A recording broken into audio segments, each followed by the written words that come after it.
ថ្ងៃនេះគឺជាថ្ងៃចូលឆ្នាំថ្ងៃឡើងស័កហើយថ្ងៃនេះពុទ្ធបរិស័ទ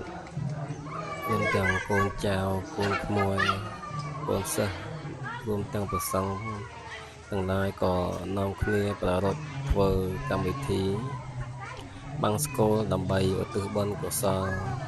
ផលបុណ្យទាំងអស់នេះថ្វាយប្រគេនជូនចំពោះព្រះសព្វព្រះឧបជាសុសីមោចាសូមដែលព្រះអង្គបានអនិច្ចធម្មកន្លងមកដល់ឆ្នាំ2025យើងនេះ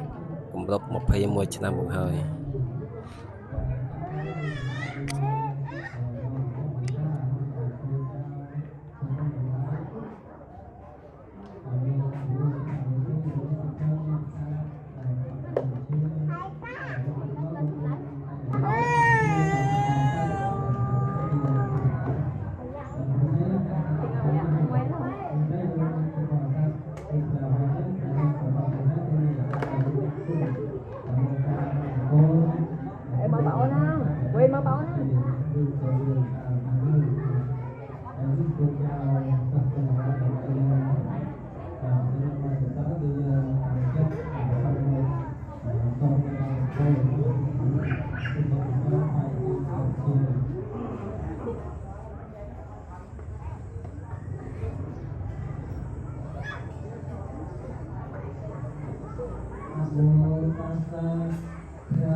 ណាជាបន្តទៅទៀតនេះខ្ញុំកណ្ណាក្រសួងបវរណានុចិត្តទុបច្ច័យទាំងឡាយគួរមានជីវភាពមានបានសេនាសនៈគ្រាមទេតិជាទូលដល់គណៈសរុប